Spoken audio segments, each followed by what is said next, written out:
I feel like it's going to be that way. If I were to have predicted which one of this game or the last game's going to go to overtime, the last game would have been the one. This is a spicy ban, though. I like spicy bans. They shake things up. It's not all the time you see Zofia get banned. It really isn't. I think I could potentially count on a couple of hands the amount of times I've seen Zofia banned, and for all that she has played, it makes a lot of sense to get rid of her.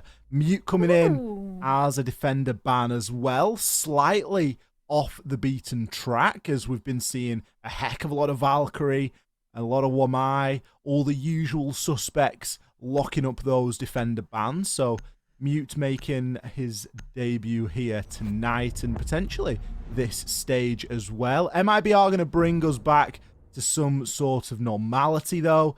Going to take away that Wamai. The interesting ones that are available, Gio, are going to be that Maverick and potentially even that Valkyrie.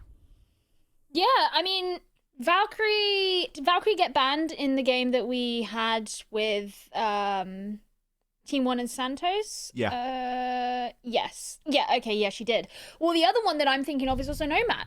Because Nomad got banned in that game too. We talk about how the staircase is really important. Those air jabs can really prevent the flanks be used. We know that Latin American teams love to roam.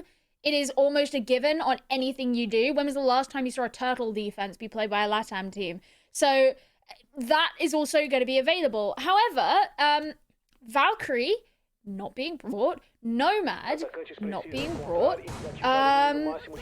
so it doesn't matter right now, I suppose. But the Maverick is going to be there, and that is an operator that was available in that last game as well. Came every single round, always paired with another hard breach, depending on the team. They actually, we saw all of the hard breaches be brought at some point in the last game, so that might be something that we also see again here. But, you know, the ability to open hatches, the ability to open the walls, the ability to open the walls in a way that means that you can just throw in nades, or you can just get rid of denial utility. Most notably, that would have been a mute jammer in that last game, which isn't going to be here. But I suppose if someone wanted to bring a bandit, which I'm not expecting at any point, but you could do it that way too. Maverick has a lot of different applications is the point I'm getting at. I kind of like where MIBR have gone with this as well. They've sort of said to INTZ, okay, you've banned out Zofia. We're just going to bring a load of shields now. We're going to bring Goyo, we're going to bring Alibi and Smoke, and both of those two are going to be bringing a shield. So, yeah, you might have some grenades, you know, we might have got rid of the Wamai, but ultimately you're going to have a lot of stuff to burn through and a lot of angles to be worried about before being able to confidently push in onto us here. And I think we can probably see most of the defenders, with the exception of the roamers, are going to be playing in and around some sort of shield. That's going to make things quite difficult for INTZ. It's going to put a lot of pressure on their grenades. It's going to put a little bit of pressure onto duds as well, as obviously Ash and the launcher is usually something that we go to toward dealing with those shields. You can see some fine, almost Picasso-style artwork there getting done beautifully by Vitz into the attic wall as things do start to get opened on up and information starting to be gained. Yeah, we're actually heading towards the halfway mark, but as you said, it's just a really key time for the information to be gained and for them to make the attempt at clearing a lot of this utility, which, as you mentioned, lacking the Zofia, whose lifeline would usually be put to use to clear things like shields, will make it harder. They do, of course, have the nades, and there's actually kills straight away coming in. Felipox gets traded out. So that means one man down for each. But crucially, that means the nades on the side of INTZ, which we were looking at to help remove utility, not that how they would have liked. Readout going to find a brilliant kill as well, as INTZ are really struggling to make any significant headway here. Toxic Babe Canister's going to give Drunks a bit of a lungful there as he takes a snippet of damage. Duds now looking to push his way on through Attic, but hasn't checked his vertical and is instead being challenged downstairs. It's a very tricky situation that INTZ here find themselves in, and it's almost as if they're paying the price for skipping a few steps that maybe should have been taken in the earlier part of the round. Toxic Babe canisters continue to deny access. Hornetow finds some sort of semblance in a kill there over onto Redux, but they keep on coming for MIBR. They're just able to hold pretty fast here, as they've got a very good idea as to where the last two attackers are going to be pushing in from. Drunks with a last-ditch attempt here at a smoke and a hop on through, as Luke, he's going to find one over onto Duds. This could be one out here purely on kills, but we're going to be running a bit short on time. We see 1 second. Fowls picks that final kill up. He didn't really need to get it, but it was a kill or be killed situation. Yeah, that actually became really quite close at the end there, closer than I maybe would have anticipated given what was available on both sides. But it seemed that, you know, MIBR obviously very willing and ready to trade when they had to. And so because of those trades, it kept a lot of the man count even throughout much of the altercations that were ongoing there. I think something that was quite important as well from the attacking side was the fact that he could kind of just walk into Attic, use the Ash Charge to open up through into Kids and apply a pressure from the other side as well. And while that didn't last forever, because obviously players got taken down, it was still quite an interesting and key angle that could be applied onto the defenders to make them shifty and make their positions less safe. So MIBR put the first round in their pocket, as we perhaps would have expected, but I don't think we would have expected the level of closeness that that round did come down to. Yeah, it's certainly something for MIBR to be conscious of now, is that there's still a fragging potential and a pushing potential here on that side of INTZ, and with the bans falling in the way that they have, it does leave more tools on both sides for teams to be a little bit more wary of, as those tools sometimes aren't fully available. However, this round we're of course going to see a site change. Downstairs to Laundry we go. We're seeing quite the roam here from MIBR, sticking with a similar lineup, but in this instance, Raps, instead of bringing the Goyo, is going to be bringing the Cade, and Redux hasn't taken him long to flick over onto that Valkyrie. Yes, I noticed that as well. The fact that the Valkyrie has been brought out is what we spoke about at the beginning. It's a very crucial ban, or lack thereof in this case. Means that they have a lot of the information available to them, and on a map like this you're not going to expect the attacking team to relinquish any of those spots to bring something like an IQ. So those black eye cameras are really going to have to be spotted with the naked eye, and if they're thrown outside, obviously that's more difficult. I would expect a lot of them mostly to be used inside here on Oregon, but there is still that possibility, of course. Either way, the point is it makes INTZ's life just that little bit harder, given that MIBR have the extra info.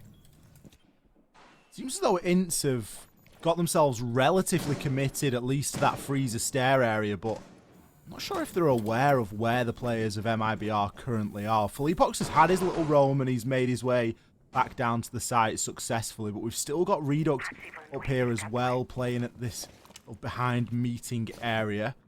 Drunks entering in as the lone attacker. Be a bit of a difficult one, but instead finds the kill. I think I was a bit of a wallbang there over onto Redux, potentially some good drone information. I love that, because I really got the vibe, you know when like you run into a flock of pigeons and they all fly away?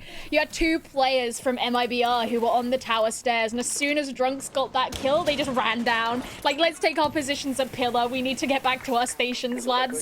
So now INTZ just going to be working on the meeting hatch, and these positions down in the Pillar area are still being held. That's Lukid, who's, well actually he might be about to be droned out without realizing. He's got an ADS by his side, and down goes the Selma onto the E-box wall, so he's going to be pressured really heavily here.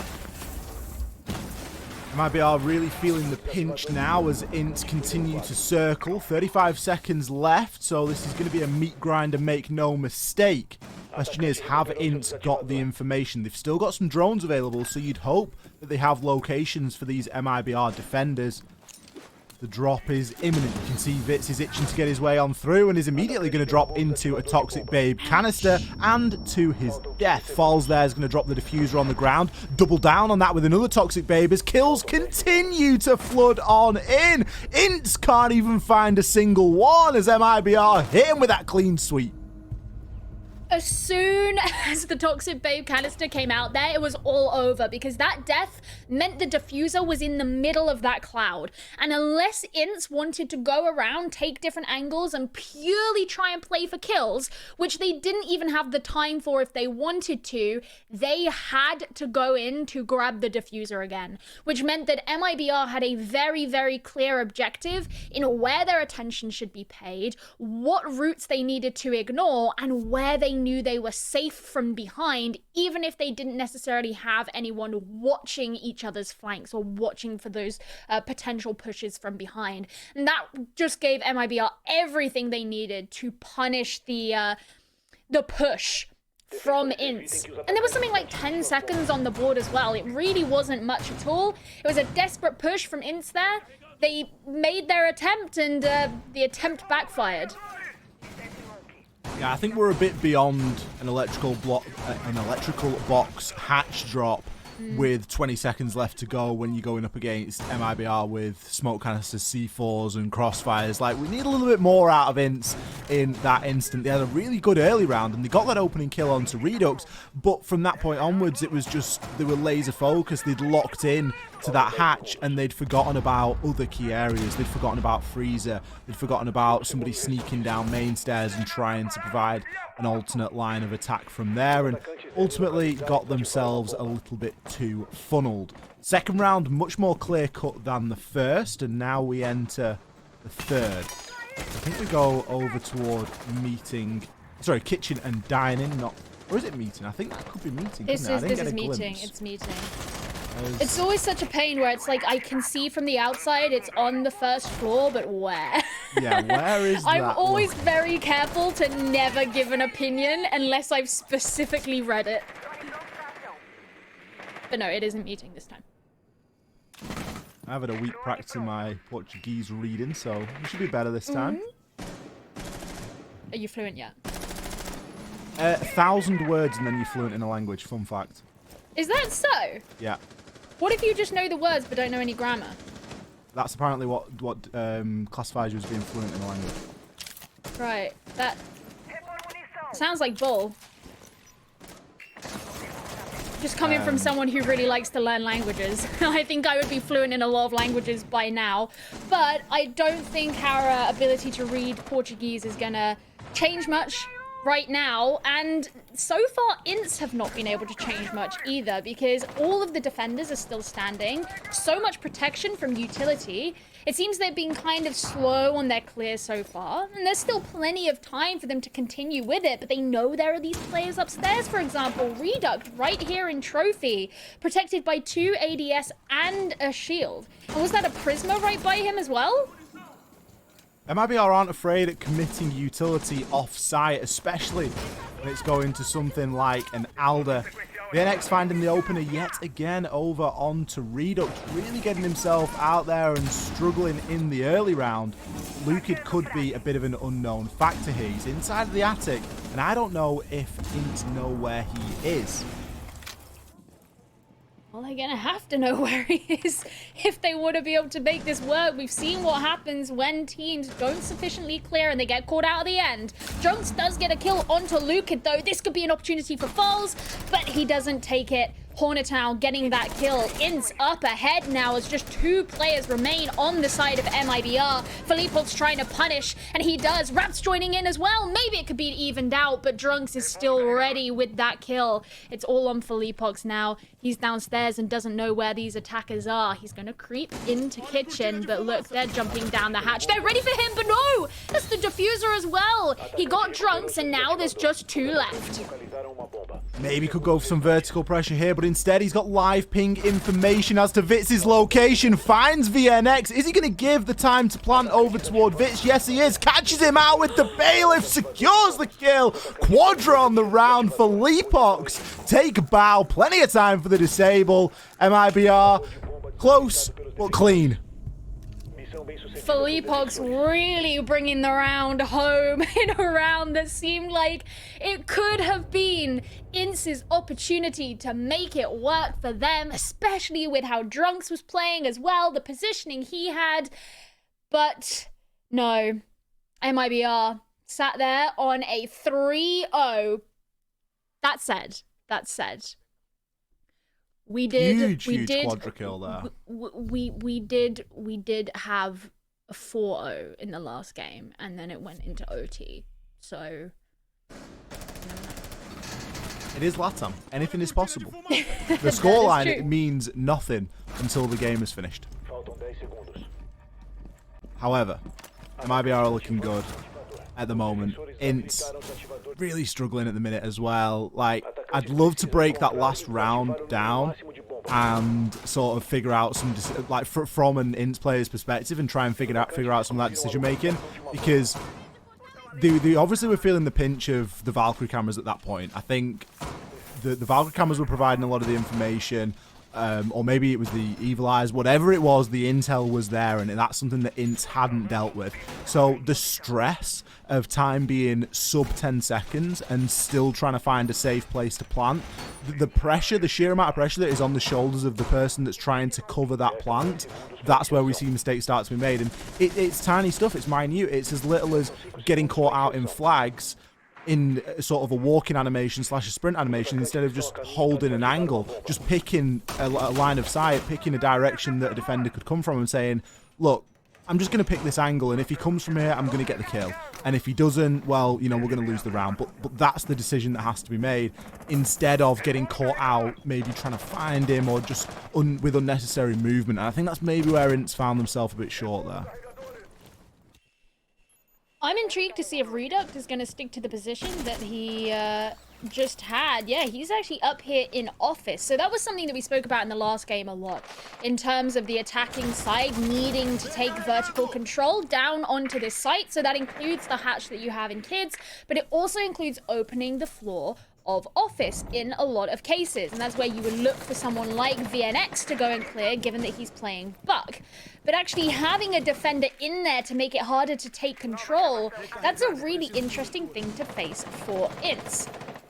And they've actually got Lukid here as well on the small tower stairs, so they really don't want to let that space go whatsoever. There's going to be a fight for it, absolutely.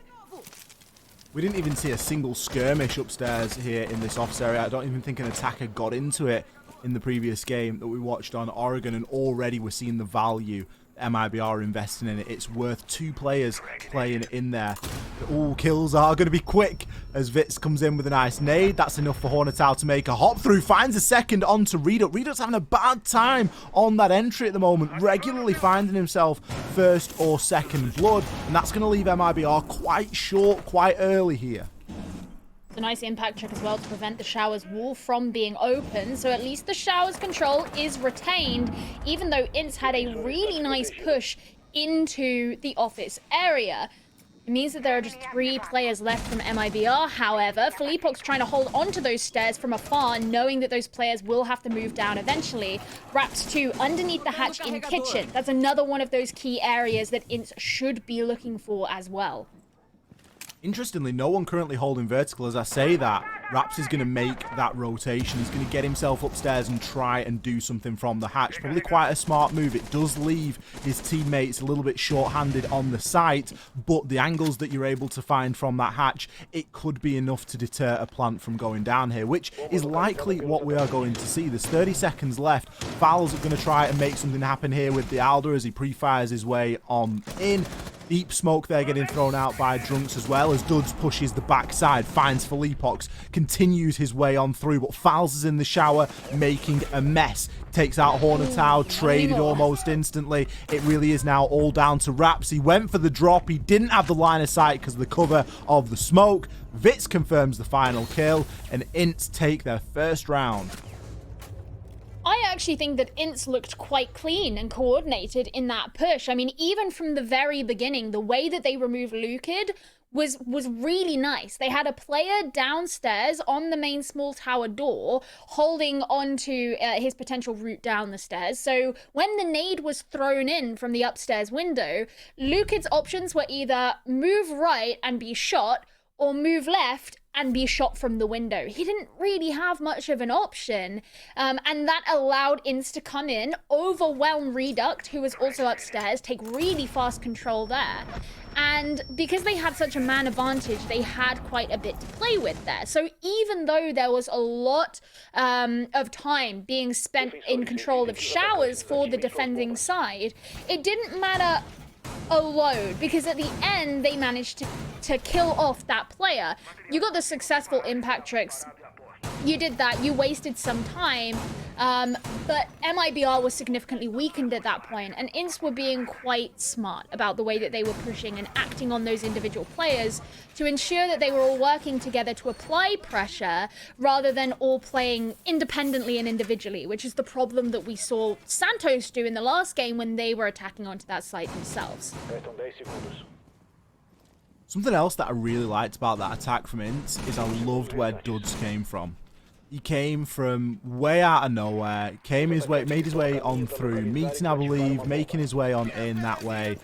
And it just worked exceptionally well because it was that opposing force. It was another line of attack, and it just added so much depth to where INTZ were pushing from, because all of a sudden the players in MIBR, they weren't just worried about one angle, they were worried about plenty of angles, because they were now getting pushed from behind. He got himself a nice quick kill, and it just freed up a lot of the pressure that was coming in from that office side. It was a nice adaptation, and now I'd like to see INTZ do the same here, because back when we saw this round for the first time, or this site, should I say, back in round number 2, we did see INTZ committing to a hatch drop from meeting into electrical box, and it didn't really work too well for them. They got cut down in Toxic Babe canisters. There was a lot of utility to wade through already, and this might just be me being hopeful, but it seems as though they're setting up in slightly different ways, and MIBR are playing much more reserved here, with the exception of Reduct, who is determined once again to be involved in that opening engagement.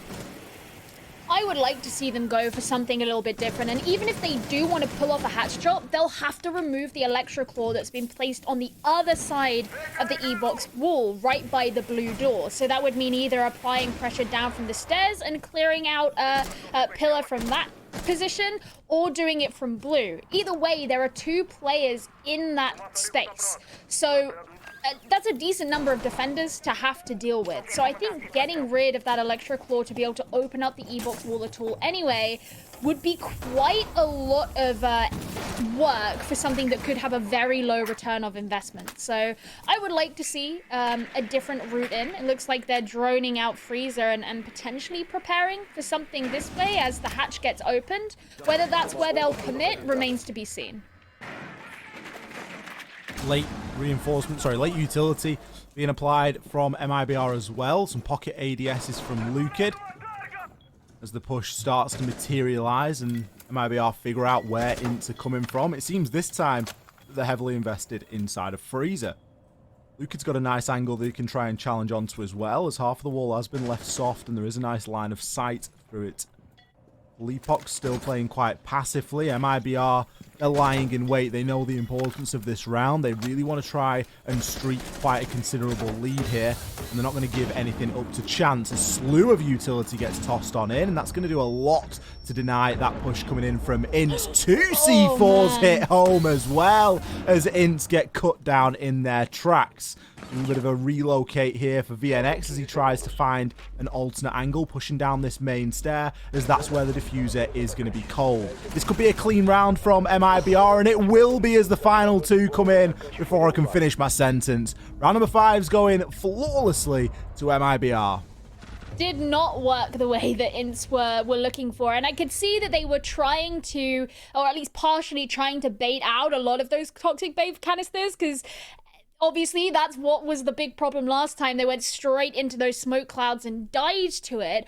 They wanted MIBR to use utilities so that they could push in. Well, MIBR used 2 C4s and they killed 2 players of INTZ. You send VNX down laundry stairs to try and hold off some of those players, but once the smoke cleared, he couldn't see any of them. And sure, you can hold a cross onto the guy who's kind of over by the rotate into laundry and towards the elbow wall, but he doesn't really have any reason to move forward because he can just hold the angle. So it's not a particularly effective hold anyway. And MIBR were all quite huddled up and together. Had no real reason to feel threatened by what it was INTZ were doing, and well, we saw the kill feed at the end, and what ended up happening is a direct result of that. And maybe that's one for INTZ to kind of scratch off and forget about. Round number 6 as we enter. It's going to be the last round for MIBR on the defense. 4-2 split is what we saw in our first game of the night, which was the same map of Oregon. We're going to see the same here and now. Site's going to be upstairs. It's going to be dormitories. Somewhere that we have seen INTZ struggle, but that was round number 1. It was much closer than the scoreline dictates. There was 1 second left on the clock as the final gunfight both started and finished, and it was a gunfight that MIBR happened to win. But certainly a round that was a lot closer than I think MIBR would have liked it to be. Now, there's all the potential in the world for INTZ to try and come away with something here, but momentum really isn't swinging in their direction at the moment. And I think that this constant use of time and constantly trying to push in the final couple of seconds when they're coming up against so much utility is just going to continually be their undoing. Is it just me, or was that Claymore placed in a position that would be really easy to shoot before you walk into it? I reckon it'd catch me. Well, hey, look, it would probably catch me as well, but I'm not, you know, I'm not a pro. I'm trying to think in the mind of a pro, Ollie. Which, if I was any good at that, I'd probably be a lot better at this game than I am. Well, then you'd be a pro, Geo. Well, no, not necessarily. I think off claymores are always good, aren't they? It's like, you're not going to expect it. I don't think he's going to catch anyone because I don't think that the round's going to come to that. But I'd love to be wrong because I'd love someone to get caught in it, but it really just seems like an off position, you know? You'd be in ADS, you'd be looking up the stairs. Like, they're the frost mats that win rounds. The parabola that we all know and love. Well, you know, either way, INTZ have still got to be pushing forward with the attack. Very few drones remaining, and they're going to have to rely on some of those Geminis to gather information at the same time. Really looking to be getting this last round of this half as well because of how much of a disadvantage they're at, but Duds being lost, that is not a good way to start it, especially as his positioning has been quite pivotal for INTZ on the rounds where they've looked stronger.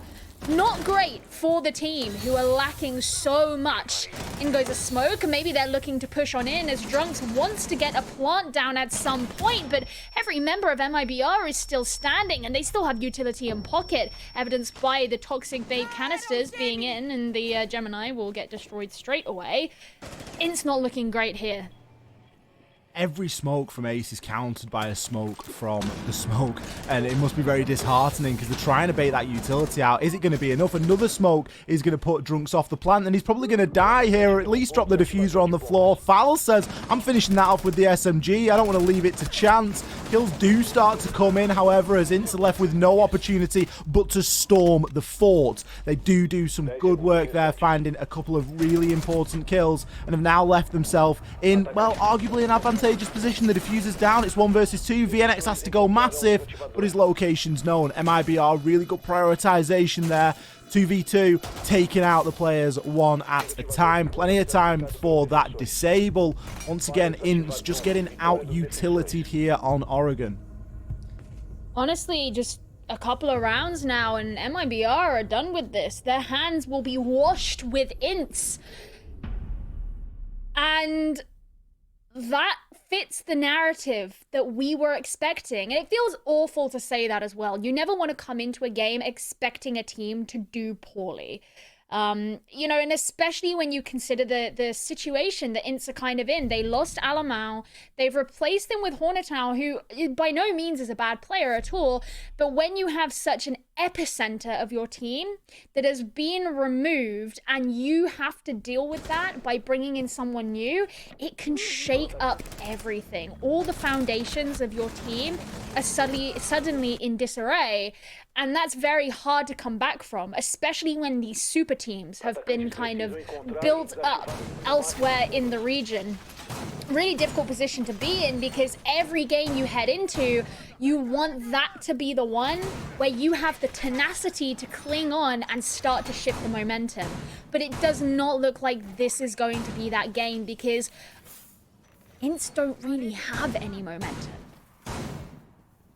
Yeah, INTZ need to dig deep and find something within themselves here. It hasn't been the easiest game for them, without a shadow of a doubt. And what are they going to be able to do to try and make it a little bit easier? MIBR look hot. Let's not make any sort of bones about it. Falls, the support player for all intents and purposes, playing Ace and Smoke, is currently going 7-3.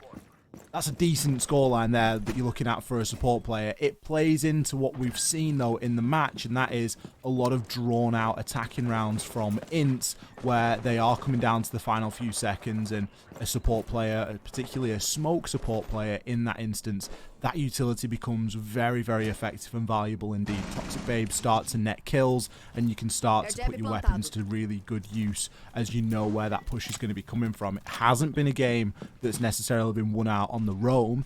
On the contrary, INTZ have often found that first blood on the roam and still not been able to try and convert onto it. But now everything changes. We're on the attack now for MIBR, the defense for INTZ.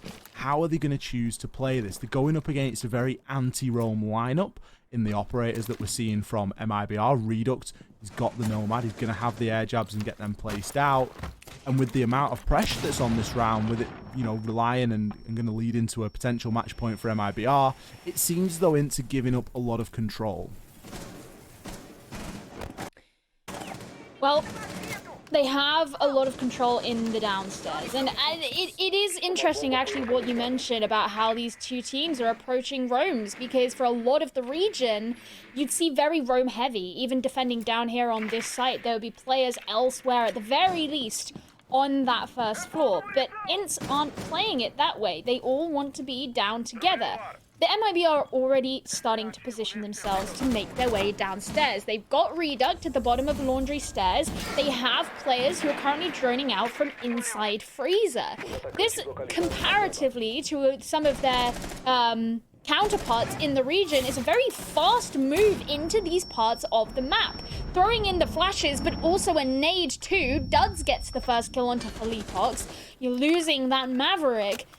But MIBR still may be in a strong position to push. MIBR are applying really good pressure from either side here, and that could be something that carries them through. A C4 there, not quite going to get shot out in time as Lucid takes a huge chunk of damage. VNX ready to swing onto Freezer whenever it is required as MIBR push further and further on in. Lucid going to try and make a bit of use of his utility before he eventually takes one bullet and dies. Find out anything that he can. Toxic Babes getting baited out nice and early now. INTZ not having that presence of mind to keep hold of him for very long, but what they do have is some exceptional gun skill, and they very quickly put themselves into a 3 versus 1, but they're coming up against none other than the top fragger Falls. He's swinging his way in, he's making his way through sight, gets the trade, it isn't enough. INTZ have men left remaining, and INTZ start off defense with a win. Nice for INTZ, and I think the way that they approached it was definitely the right one. Rather than trying to play, you know, this game of frivolity with having players all around the map, they all stayed together, and what that meant was it had to be MIBR who were taking those first steps, whereas INTZ could sort of settle themselves neatly on the site, ready for those pushes in, and just play reactionary. And that meant that they could hold those positions that were really important. And being able to bring down, well, I mean, killing Felipox early was a nice touch, but being able to bring down the health of a number of those players who were trying to make in that powerful push from within Freezer, it meant that it was a lot more tentative for them to do such a thing. And Reduct, I believe it was, who was playing on the Nomad from Laundry. You can place the air jabs. He wasn't really pushing forward on anything, but if none of the defenders are going to move into the range of those, it's something that we've discussed before, you have to have those defenders try and cross over for that to be effective, and INTZ just didn't necessarily feel the need to. So it was nice, and it was nice as well the fact that, you know, they got an important trade, but not only did they get a trade, they added kills on top of that, which MIBR could not themselves trade. And that's always kind of the fundamentals of how fights end up being won out. Now, while that's disappointing for MIBR, I don't think they're going to lose much sleep over it because of how big the differential between rounds is of these two teams. However, they should now be going into this kind of aware that INTZ may look like they have a stronger defense than they did attack. Yeah, I think it's to be expected, isn't it, that INTZ have got a stronger defense out there than they will do in attacking phase. It all comes down to the utility and the way that it's used. Even in that round, we saw INTZ feeling the pressure enough to use utility a lot earlier than we saw MIBR using it necessarily. And I think that kind of all ties and plays into one another as well. Something that I'm quite excited about here from INTZ is that they're actually bringing the pulse, which speaks to me that they're going to attempt some sort of off-site play, because you're going to try and use that scanner to gather information and to use your C4 to call out for your teammates as to where push is coming from, make use of Z-ping and all of the good stuff that you would expect a pulse player to do. VNX has chosen pulse, so I'm expecting VNX to be in that kind of off-site position.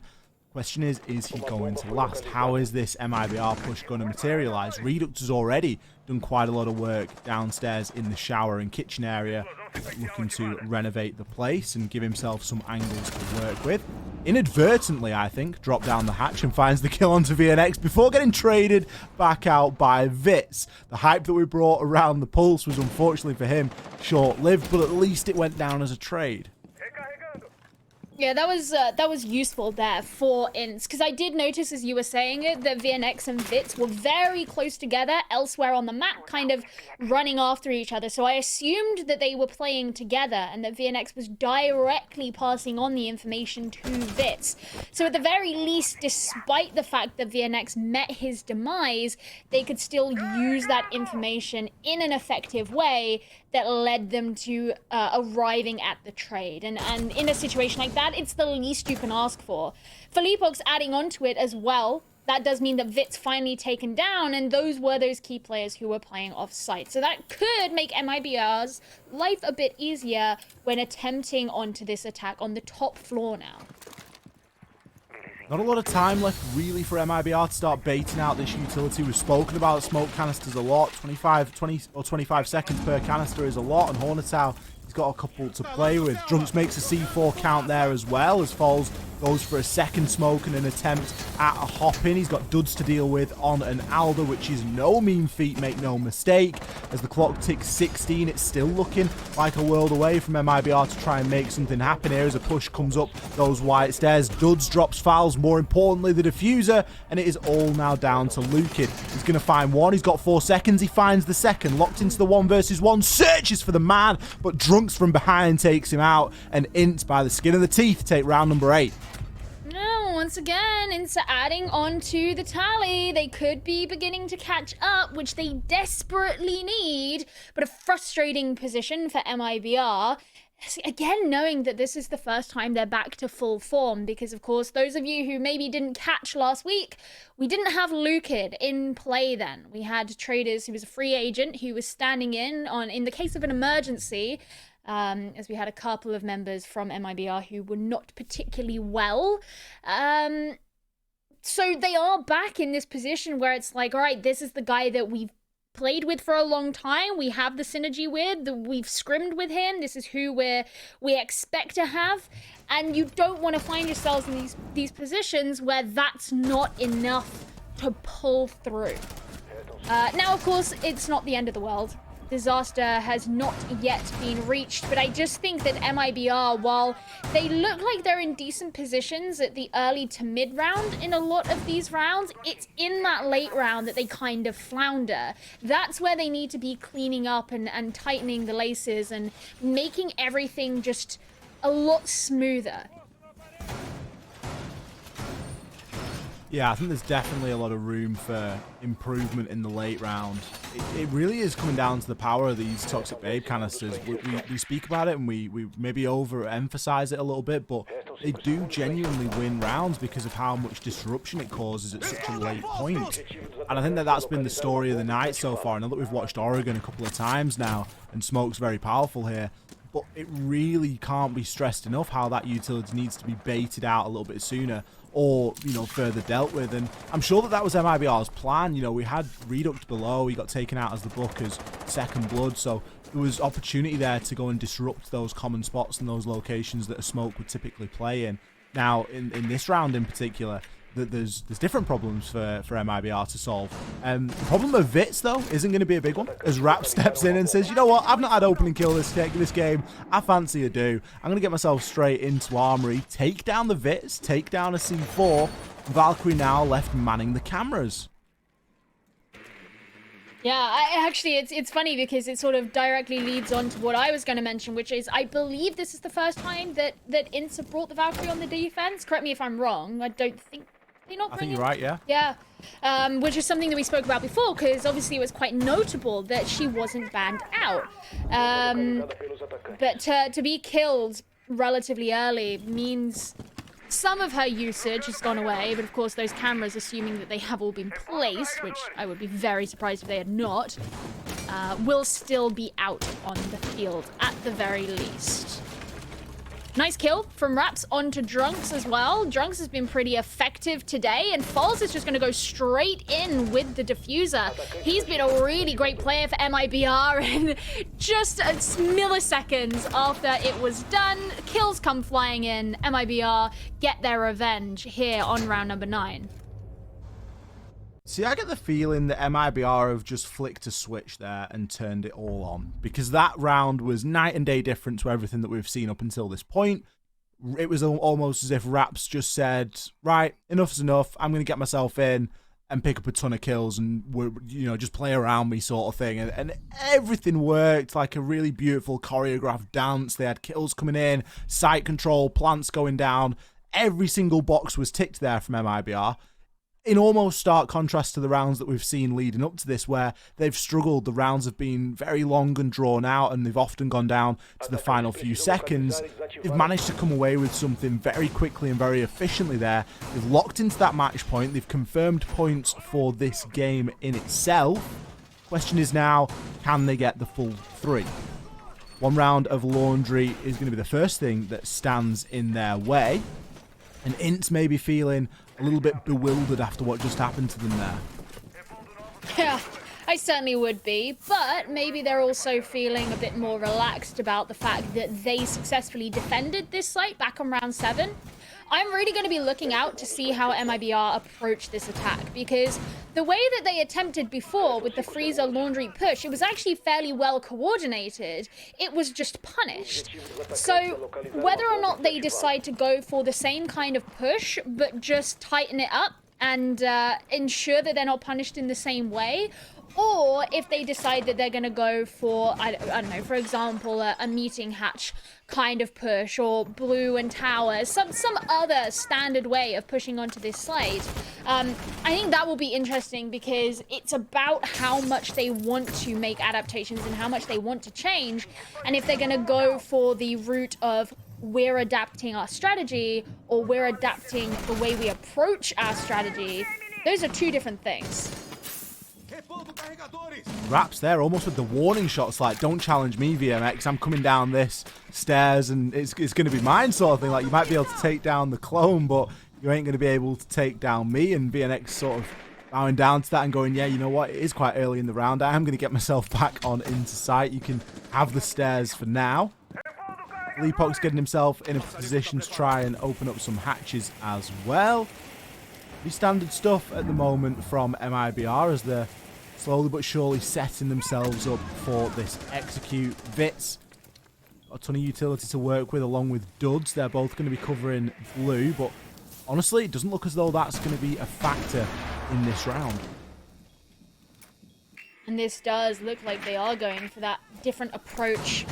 Rather than focusing all in on the south side and in on Freezer, They are preparing E-Box. You can see that they've just opened up the Aruni gate. You can see the Selmas getting ready to go down.